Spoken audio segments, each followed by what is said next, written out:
Quarterback School live, a little Friday light edition. Excited to get in here and revisit YouTube. Hello, welcome.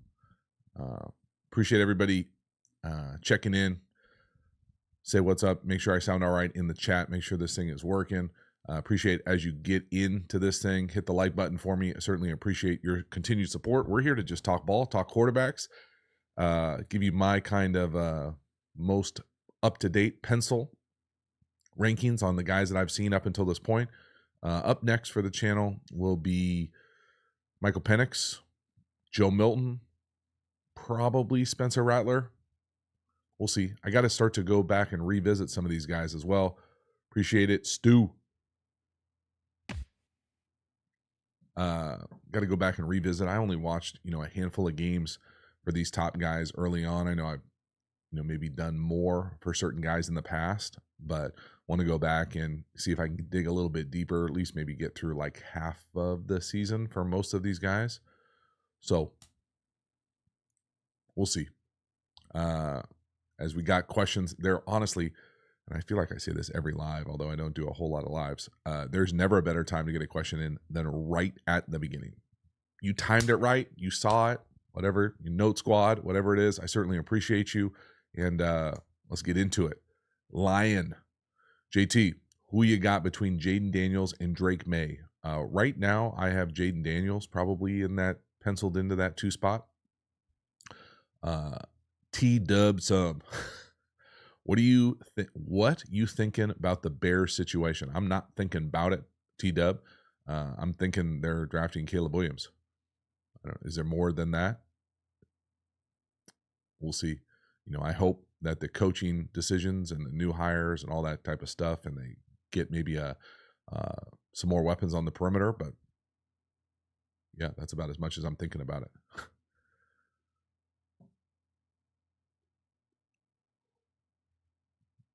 Noah, I can tell you've been deep into the film of the college film. Can you please explain what the benefit of having the number 2 receiver ineligible is? Well, I don't necessarily think it matters which receiver, quote unquote, perimeter player is ineligible. I'm pretty sure the rules in the league are you have to have an eligible receiver on each side of the line of scrimmage. In college, that is not the case. So for me, it's jolting when you watch so much NFL in the fall and then draft season, you get into the college tape and you see so many 0 by whatever formations. And so what Noah's talking about is, what's the benefit of having an ineligible receiver? Well, there are a number of benefits to having ineligible receivers on one side. You overload that side. If a team is a kind of man or match defense, they better be locked in about who's who in the zoo as far as who's eligible, who's not eligible. So sometimes you can't tell who's eligible if you're going fast, who's on the line of scrimmage, who's the extra guy on the line of scrimmage. Do we have to cover that guy? All those types of things. So you can kind of outflank the defense by personnel, by numbers, by having that extra guy to that side and having him ineligible. Those are the main reasons I used to do it. Jack. I appreciate the super chat. I have no idea what your boy says or thinks. Saying May needs that J Love treatment, aka sitting a few years. Yeah, I mean, I don't necessarily think Drake May per se needs that treatment.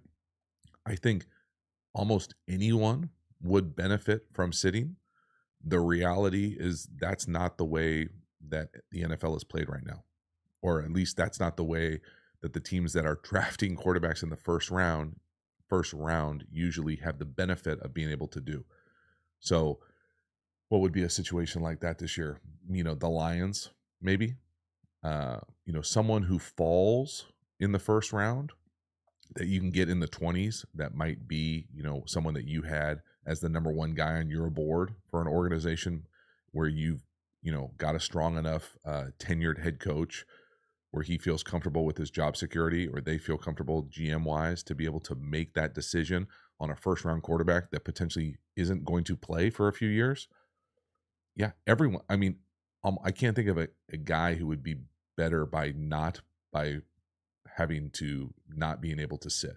Maybe the guy like even Peyton Manning went out there and really struggled his rookie year. So, I think you could say that about anything. The Drake May thing for me, what would be a good comparison? I feel like for whatever reason, maybe my expectations were higher for Drake May just because watched enough of him in what they were doing previously and kind of that Phil Longo air raid, grab bag, kind of power quarterback draw stuff. And not that stuff was simple, but I just felt like in a more robust, comprehensive potential offense for what they were going to be doing with the Tar Heels this year, I thought the catalog of everything would increase. And when I turned on the film, it's not that you don't see a guy who certainly's got the skill set, the tools, but I don't think you saw the growth. Certainly you didn't see the growth that you saw with Jaden Daniels. Certainly, I don't think you see the talent across the board that you see with Caleb Williams. So now you're immediately like, for me at least, I think you could make the argument Jaden Daniels, Drake May, going into the year, not even going into the year. I think you could make the argument either way.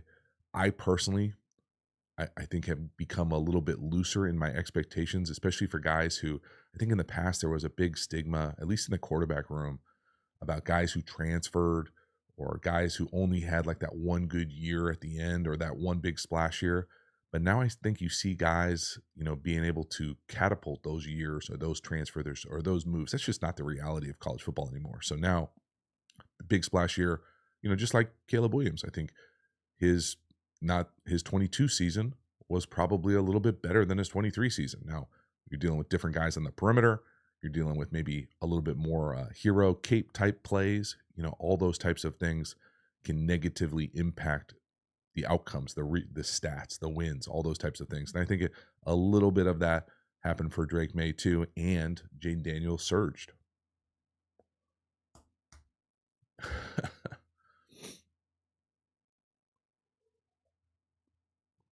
Phil Iloki.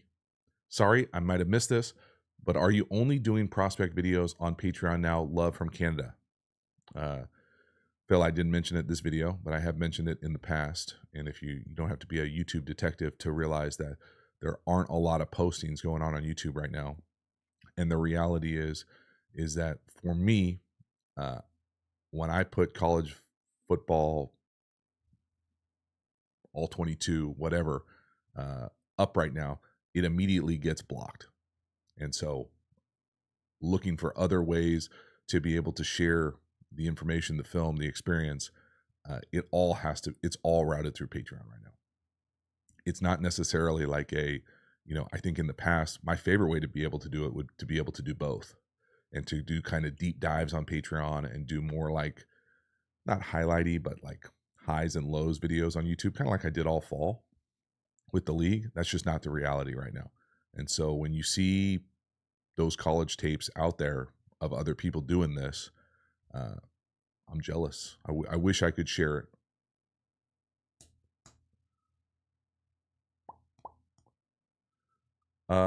So much soul. What makes you put Jaden Daniels slightly over Drake May? Well, I mean, the first thing is I think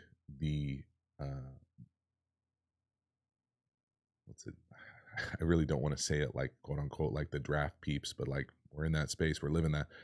I think the things I've seen on film have been higher ceiling, bigger splash, more wow plays from Jaden Daniels than they were from Drake May consistently.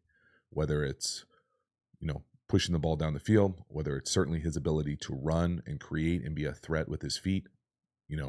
It's not that Drake May can't do that. I just think Jaden Daniels is significantly the year that he had this past year was significantly more impressive in that regard for me.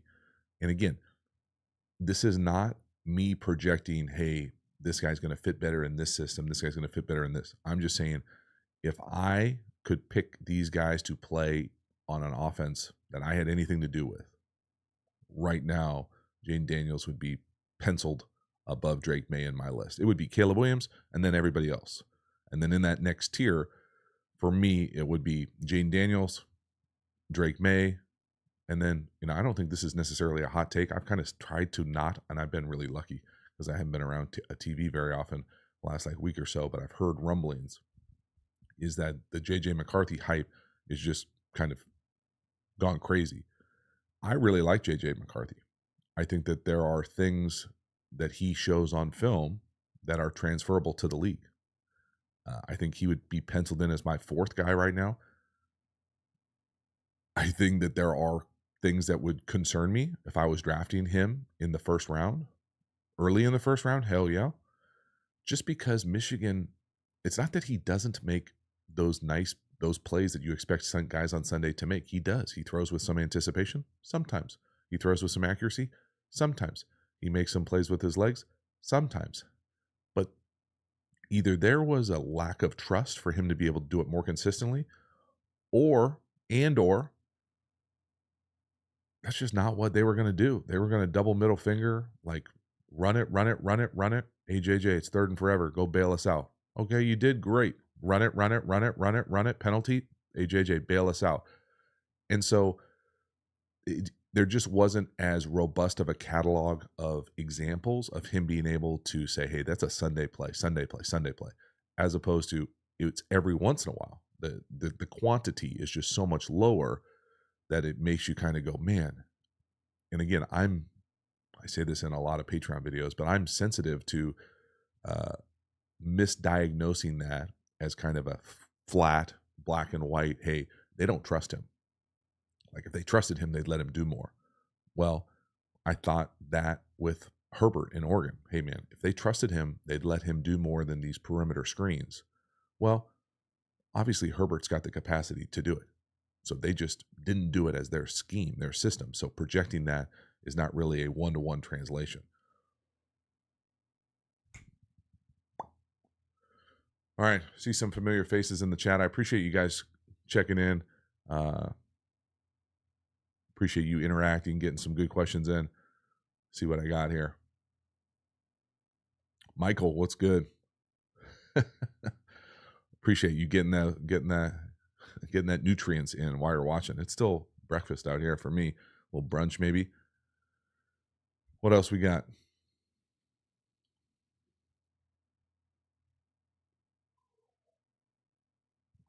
Ben, JT, when are you going to start playing Madden with other favorite YouTuber? Yeah, I'm probably not going to start playing Madden, dog. Sorry. I just don't care. I'm sure it's fun, and if people have fun with that stuff, that's awesome. I used to like getting the little checks when you were playing about that stuff, but like, it's just not that fun for me. I have no desire. What else we got? CB, what's good? Happy Friday, man. Same. What do pro playbooks look like now? Just a tablet with some PDF software? Bro, I don't know. I've been out of the league so long, I couldn't even tell you. I would imagine that they're digital. Maybe the old guys still want like paper copies, but I can't imagine they're carrying around those big old thick binders anymore.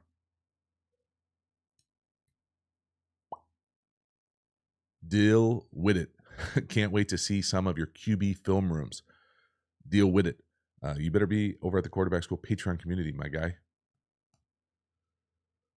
Miles spamming us with the Caleb Williams and the Shane Waldron offense. Again, Miles, welcome to the channel, homie. I don't really talk about fit. It just doesn't matter to me. I don't know what it would be in his offense. We'll see. I think Caleb Williams is going to be good in any offense. But I thought probably the same about Justin Fields. Ibram, boom. Appreciate you. What's the best way for a quarterback to look off safeties when they rotate or rob so much? The best way, I mean, it depends on the concept, on the coverage. I think you can get used to looking off people in like routes on air, one-on-one. Not just getting the drop and staring at your receiver, or watch this. Getting the ball, staring at your receiver, not what you want to do. So those types of things. You like that? So get the snap, look down the middle of the field. Then when you go to throw, Get your eyes over there. It's that easy. You're welcome. I think you can practice it is the easiest way to do it. I think it really depends on your comfort level. Pre-snap, you got to have a deep understanding of where you're supposed to be at the top of your drop, what the coverage is, what the shell is, what the expectation is, where your hots, where your pass pro issues. It's all of those things, getting comfortable with it. And then knowing who you're responsible for. Sometimes it doesn't matter if you're looking off. Let me say that again for the people in the back. Sometimes playing quarterback, you don't have to look off. One would be examples of when you don't have to look off. If it's man coverage.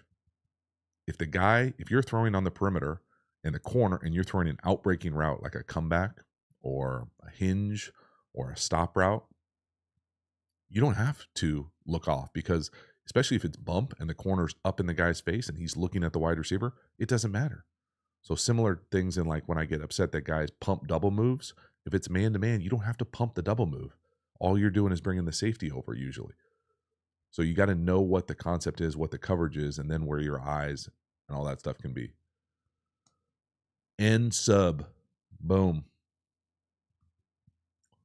Big dog. What are the characteristics of a bad offense? Oh, man, so many different things.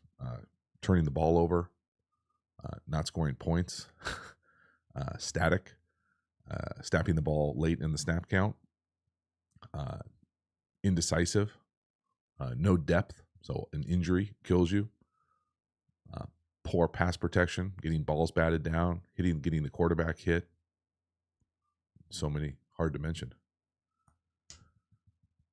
Kendall Wells.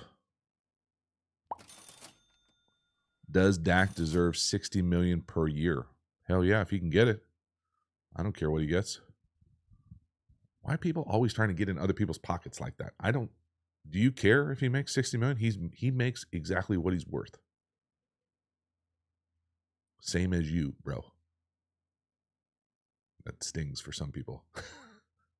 Stings for me sometimes too. Noah, you're on fire in that chat today, Noah. At what age should a kid focus on just one sport? I would say as late as possible. Shit, if you can play 2 sports in college, go nuts. I was going to say it's going to be really hard, but through high school, I think it's for sure comfortable doing that. And if your coach says not to, you probably don't have the right coach.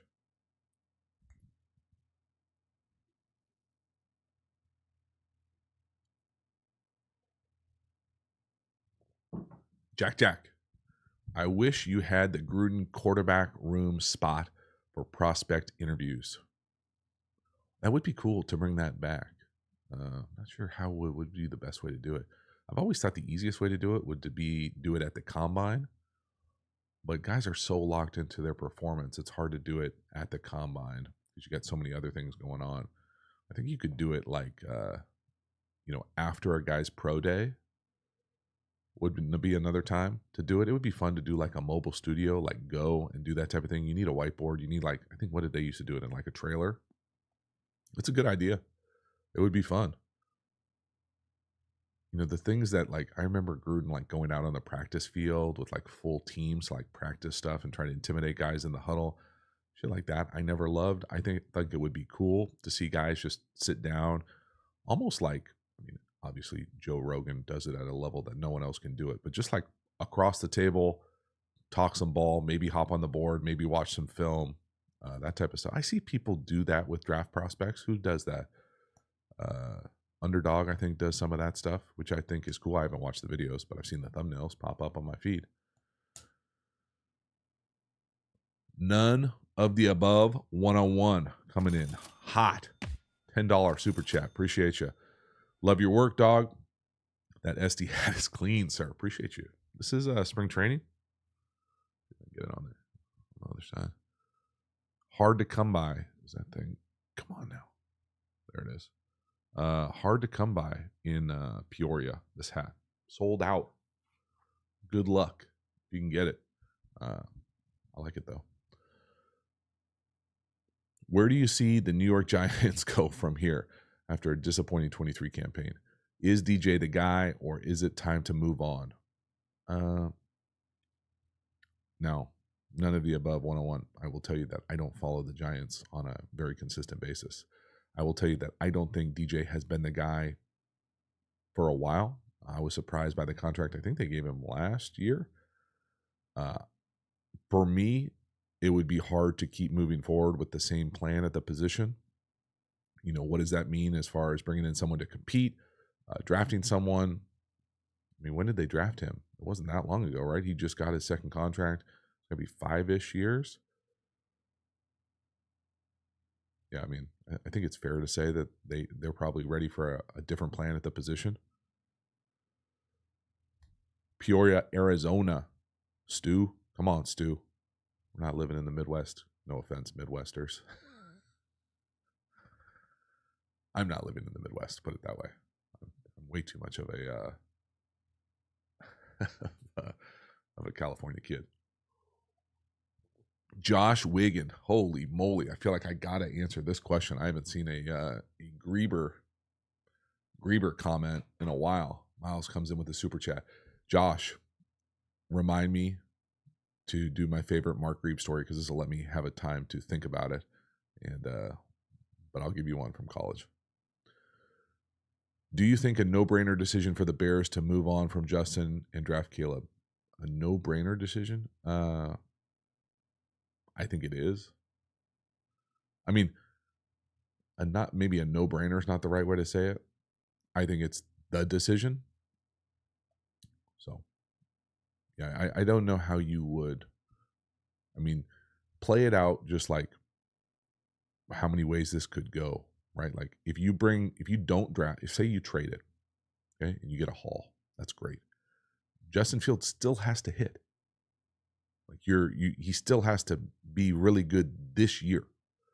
And I don't know if you've seen anything up until this point that would guarantee that. That would make me, who's someone who loves Justin Fields, who loved Justin Fields coming out of college, make me think that could happen. Now, you draft Marvin Harrison Jr., a better system, but I mean, a better system. You don't know what the system's going to look like with a new coordinator. Just fired the whole staff like that side of the ball. Like, it doesn't make it. Bringing it back, running it back like it was, personnel wise, doesn't make sense for them offensively. Let's go back. What was the question I wanted to talk about? Oh, Josh. So Josh Wiggins asked, favorite Mark Grieb story from college. So Mark Grieb was a quarterback who played ahead of me. Maybe he graduated before I even got to Davis. He was the starting quarterback there a handful of years before I got there. The guy who played after Mark, between my time in playing and after Mark, was a guy named Kevin Daft. He played in the league for a little bit, played in the Super Bowl, or was on a team in the Super Bowl with the Titans, got drafted in the 5th round. Really good player. I think he's the OC at Dartmouth right now. Mark has bounced around. He had a great career in the Arena Football League, played for the SaberCats. I think he won a bunch of MVPs, championships. I think he coaches ball somewhere in the Bay Area or NorCal. I don't know if I have a great Mark Grieb story. I will say that Mark came back and coached a little bit while I was playing. I think I was playing maybe my first year playing in college. And I think I probably frustrated Mark. Shocking. And I think he would try to get me to play a little bit more like how he played, which I would say like a little bit more structured. And I was maybe a little bit more recessy if things broke down before it was a thing to be recessy. And so I just don't think Mark was as comfortable running it and creating and doing that as I probably was. So he would probably say he would definitely get frustrated at me and then be like, well, it worked though. So like it was, obviously it was fine. Some of my favorite, I remember, I think it was Mark. It might've been, I'm pretty sure it was Mark. We were on the sidelines on a timeout, and our coach, who was a former quarterback, head coach, play caller, we were talking about whatever play we were going to run, and he was basically said like, hey, he said this a lot over the course of my career, but this was the first time I remember it because I remember making eye contact with other people in the huddle. When you're in a timeout, you walk to the sideline. It's usually the play caller, the quarterback, the quarterbacks, maybe the star on the offense, talking about what you're going to call. And the coach calls the play, and he goes, hey, if it's not there, you got to make something happen. And I remember kind of like eyeballing Mark being like, I got you, Doug. So sometimes you just got to make something happen.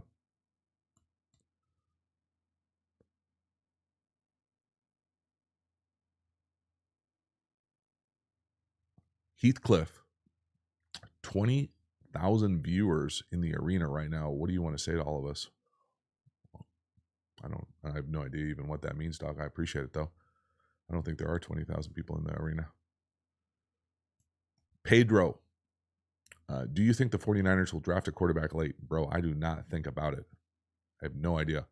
I always feel like all teams should draft quarterbacks. Maybe that's just me.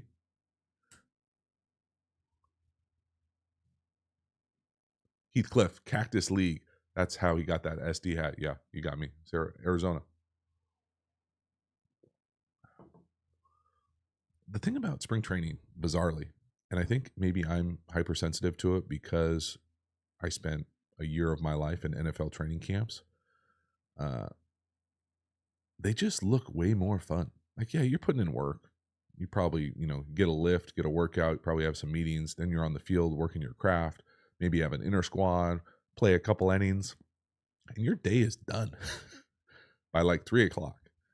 At an NFL training camp, man, it is from jump early all the way through till like 10 o'clock at night, pushing post 10 meetings. Like, there's nothing fun about it. Like, it's fun to play football and get paid and all that type of stuff, live your dream. Yeah, for sure. But like, it doesn't look it's not, you're tired, you're sore. Like those guys, I think spring training just looks like way more fun.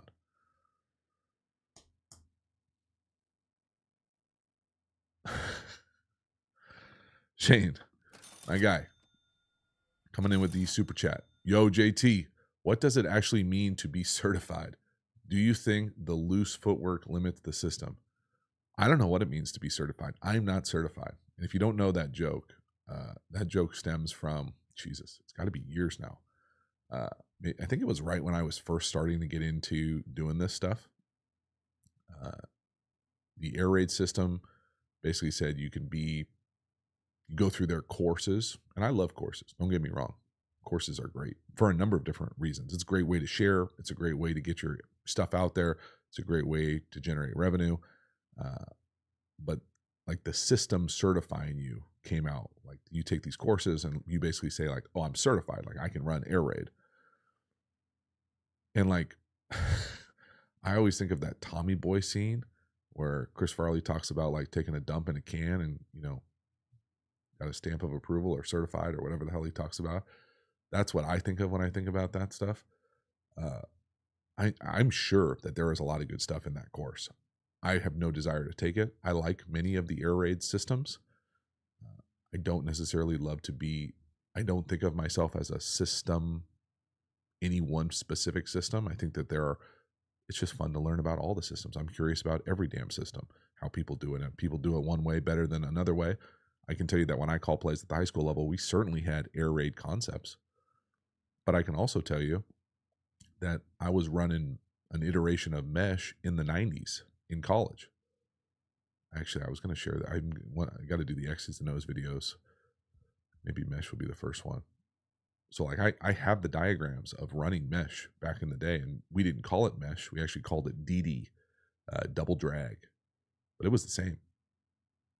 Like glorified checkdowns.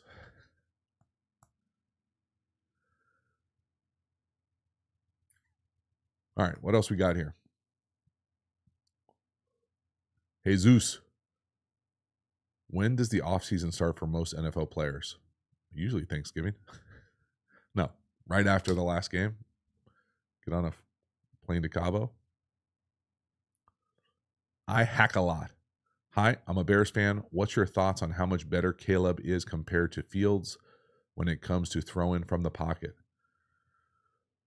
I mean, we'll see. I think Caleb is probably a better player than Fields in everything except his ability to vertically run, like get up the field. I think Justin is probably, if not maybe one of one as far as his size and strength and power. I think Lamar is obviously really good. I think Jaden Daniels has the potential to be really good. But everything, I mean, we'll see. I think the thing with Caleb that's a real thing to ask, specifically for Bears fans, because they're going to be hypersensitive to this, is the college holding on to the ball thing for Caleb. Is that a system thing? Is that a cape thing, like a hero ball thing that he does? Because I think he has certainly shows the capacity to get the ball off on time in structure, but he also sometimes, it looks like on film, is trying to do too much. And so can he find that balance that Patrick Mahomes has found? Now, Patrick Mahomes had a few seasons of full-on cape ball, like, ripping it all over the field. And then he kind of, as the league evolved on how they were playing the Chiefs, he became much more systematic and precise and surgical and being able to throw underneath. Can Caleb do that really quickly? We'll see. We're all going to find out together. Boom, boom, CB. Certifications are for LinkedIn. Yeah, I think I have a LinkedIn page. I'm not great at LinkedIn. That's funny, though. Cert. My guy Joe, what's good? Joe, I saw you popped across on my YouTube shorts, dog. Best IPA ever. Almost made me want to fire up and try an IPA. Not at 9:53 in the morning, but you got me. Jack Burton. Who's the best quarterback you ever saw from the sidelines on the other team? I will say I saw Peyton Manning destroy teams that I played for a few times. I think maybe it was I don't remember. It wasn't a Thanksgiving Day game. That was Favre. It was, I would say, Peyton Manning. It looked like he was throwing routes on air. I think we were playing Indy in New Orleans, so it must have been like 03, 04, and they destroyed us, like 50 burger, and it was like a joke. It looked like routes on air. None of the above. 101 coming in crazy hot today. What does your top 10 quarterback look like? What does your top 10 QB list look like for each? What do you think is their biggest weakness? Conversely, rookies aside, what is your bottom 10 QBs for each? What are the biggest strengths? Bro, there's like 8 questions in there. I'm not going to answer any of them. I certainly appreciate the huge super chat. I wish there was a way to like refund you. But, and again, this is no offense to anybody who's like new to the channel. I'll give you the context of this as well. I don't love lists like that. Like, I just don't. I know some people do. I know it's easy, digestible information. I just don't love that shit. And I don't know if it stems from me being like a recovering academic, but like, I just don't love what I used to call list literature. I don't love list books. I don't love list fucking blogs. I don't love lists. I don't love rankings like that. I just think it's lazy, empty, soft constructed takes. I try on this channel to provide the evidence of why I think things are in a certain order when we do talk rankings. And really the only reason I do a rankings video at all, or even talk like earlier in this live about the pencil rankings, is because people will just fucking bombard me with, hey, what do you think? What is the draft order? What is the, what is the, well, I've been pretty good about in the fall not doing the rankings, and I just don't.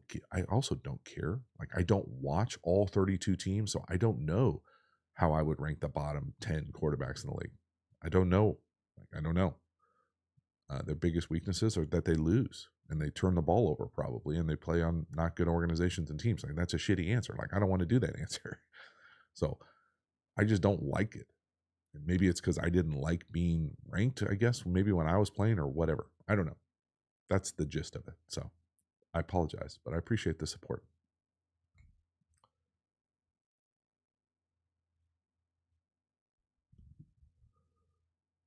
There you go, Joe. See, I didn't even know it was from 2016. Your stuff just floods my feed. Watch a lot of Joe Tasing videos and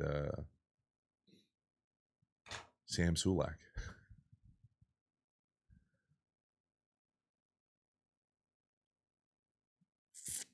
BG147. I appreciate you got the joke that we're covering academic.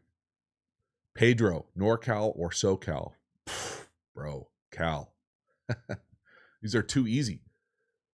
Are you just a quick, man, can I do a poll in here? How do you even do a poll? Oh, yeah. Okay, hold on. I'm going to see if I can do this poll in real time. What is that show? Pat's Dynasty doc.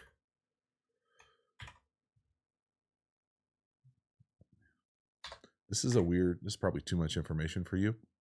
But when I type, I think my fingers are just so fat that I occasionally, when I went to cap locks or like hit like shift to get like the capital letter of a sentence, I will get the first 2 letters. So like I can't get my fat finger off the shift button. I've complained to maybe, I don't know, 5 people in my life about this. Now we're getting 200 people about this. Does anybody else have that issue? Does that ever happen to you? It takes me forever to go back and correct it. I just dislike it. So the poll is going to be about the Patriots Dynasty documentary. Did you watch it? Are you watching? I don't even know if it's all out yet. I've watched a few. Oh, man. See, I hit the caps lock again. God damn it.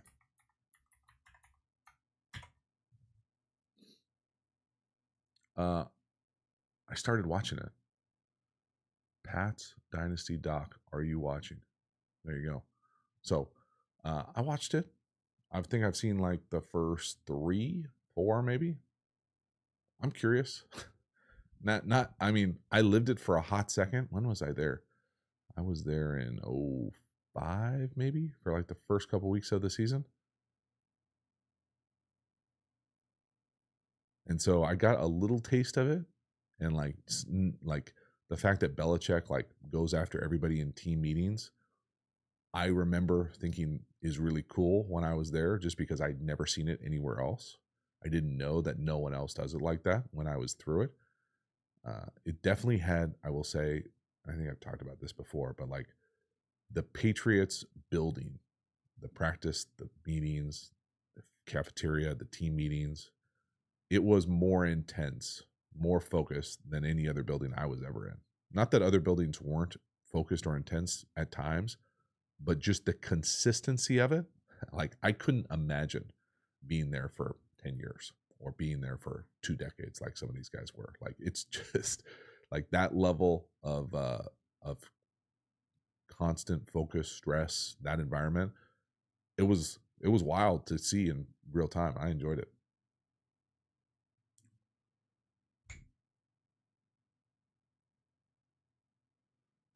Shiggy diggy.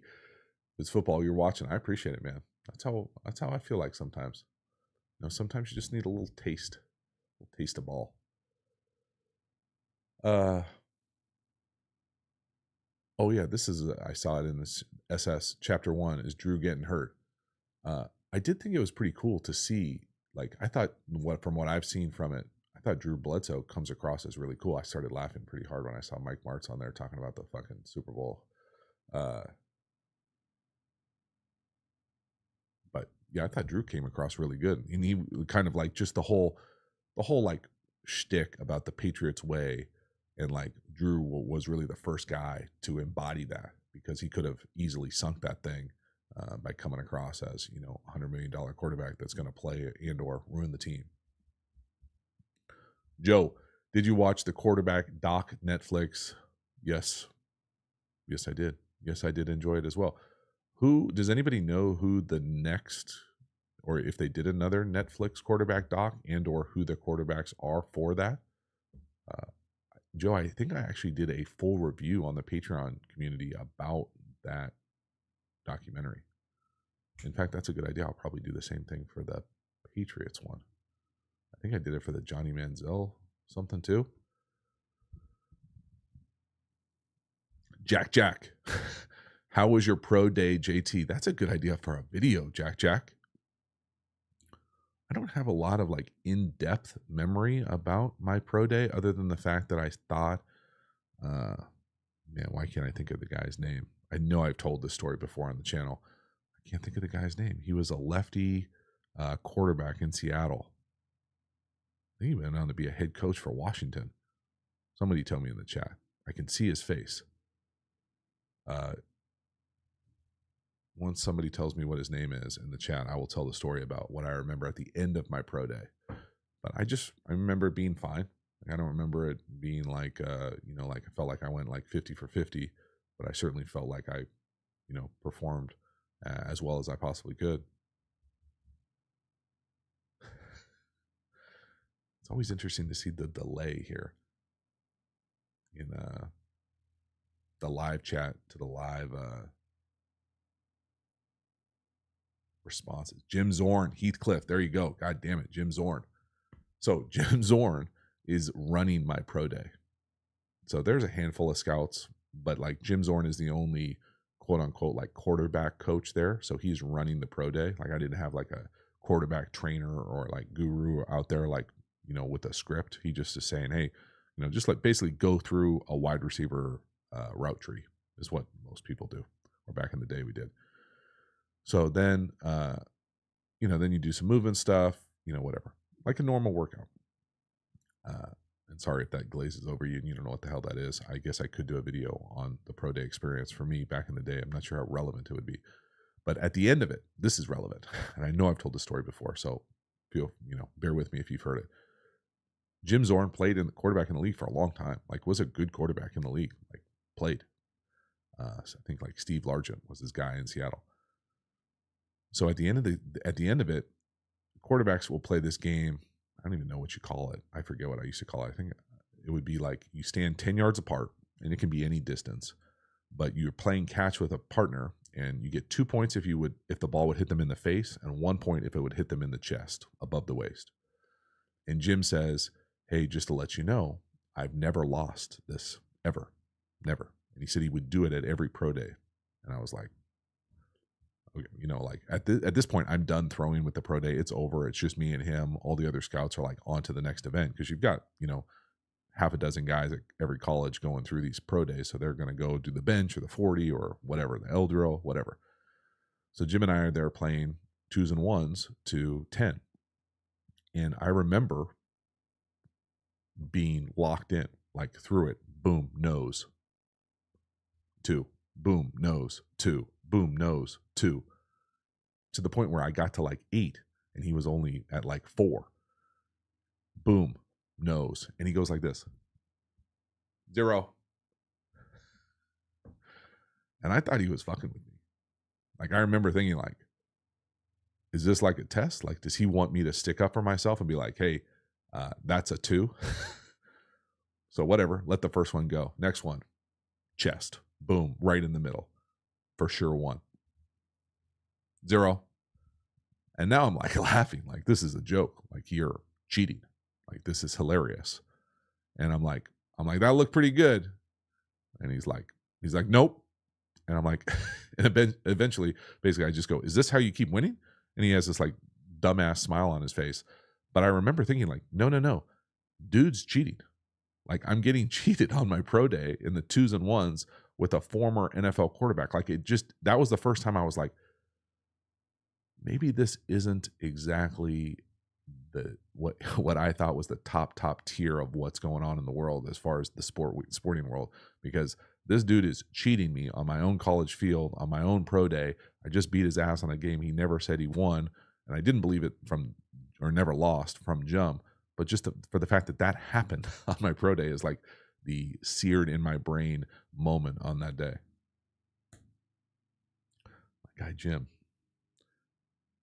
interesting dude. All right, what else we got? I'm glad a lot of you guys got Jim Zorn. That was pretty impressive.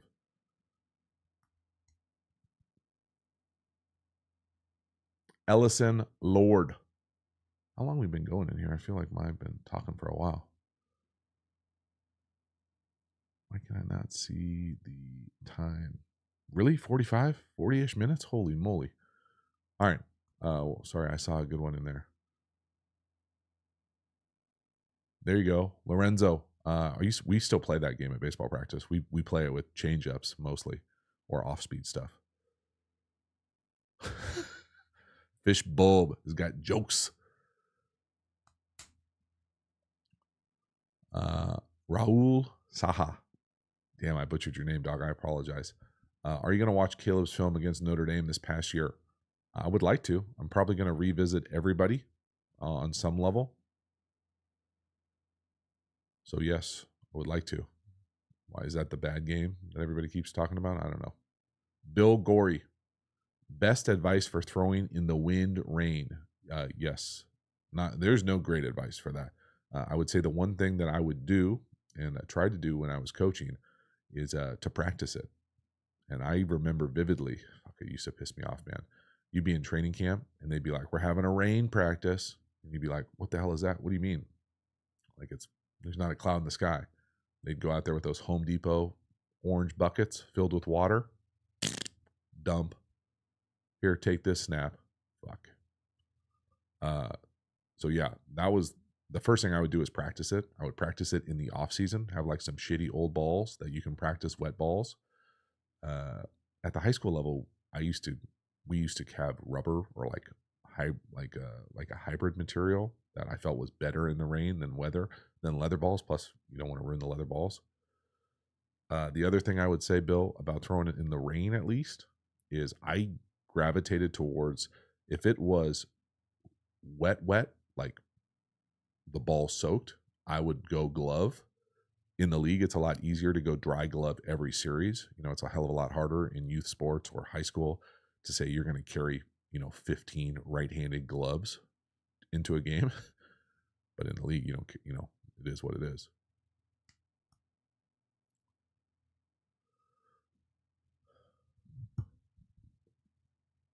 What else we got here? Notorious TBG pretends he doesn't know about Kayla's bad game. I mean, I definitely have seen people say, watch the Notre Dame game. Did I watch the Notre Dame game this year? No. Am I afraid to go back and watch USC Notre Dame? I don't give a shit. Sure, let's do it.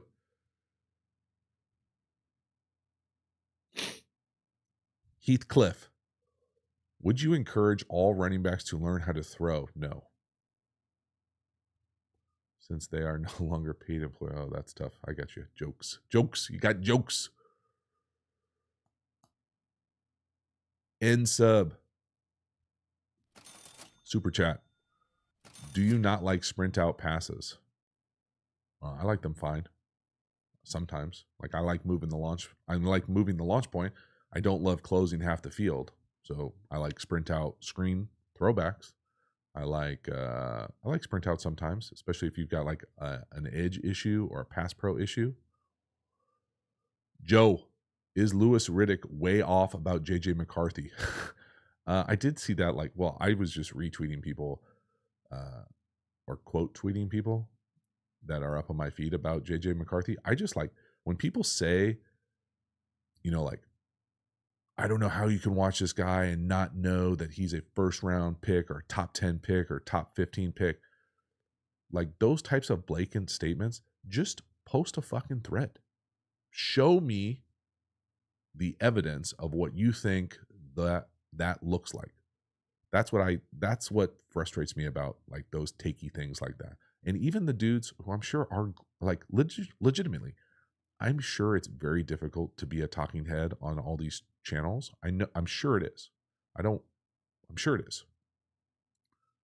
But they can only show a handful of highlights. Like they don't get to go through a game. They don't get to share a game. They don't get to share, 10 plays that they want to do. They get to share 2. And they got to talk about it with a host or another panelist. And so you just don't get any of the depth that I think is required to play the position or have a deeper, better understanding of ball. And so when you have a take that's like, oh, I don't know how he could be this. Well, okay, just tell me what the games are that you want me to watch. I'm happy to watch the games. I'll do the work for you. I will watch all the games. But the games that I've seen don't suggest that. And all I've seen are the most recent 3, 4, and now I've seen 5, I think I've shared.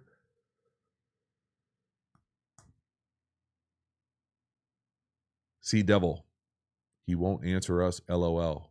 What are your questions, guy? How prevalent are off-season quarterback coaches whom are not necessarily affiliated with the team among NFL quarterbacks? I think nowadays they're really prevalent. If I was playing, I absolutely would have one, probably multiple, just to get well-rounded kind of like advice, feedback. I definitely would do the biomechanic kind of evaluation on all my movement. Hell yeah, I'd have a. I mean, back in the day, I was a bottom roster guy. I had a strength coach, a running coach, a movement coach. I don't think that's like not a hot take. That's not anything new. Strange glove. Yes, it is a doxa. Appreciate you. End sub. Trying to get where the dirt is. Come on, dog. Fucking Jack. Who's the stinkiest center you ever played with? I don't know if there was a stinkiest center I ever played with. I will say, I don't want to out the dude. How would I do this? I will say, I won't tell you what level it was at, but I did used to play with an offensive lineman who would pee his pants in the middle of the game and tell me while he was doing it in the huddle. That was pretty, I don't know if that was stinky, but that was pretty interesting. All right, handful more here. This has gone actually longer than I wanted to. I wanted to see if I could get to a Michael Penix video today and share it. I probably will.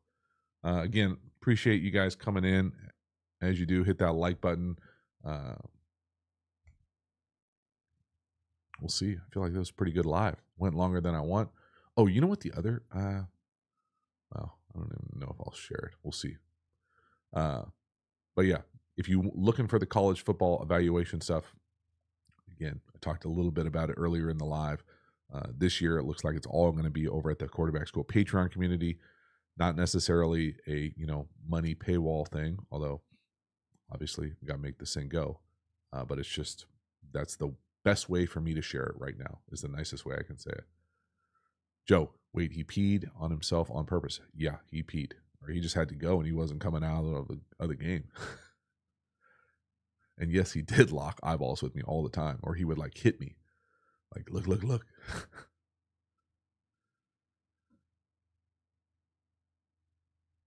All right, I think that's a wrap. Hopefully you guys got some good stories, a couple giggles out of this thing, and have yourself a wonderful weekend. I'll see you on the other side. Appreciate the support.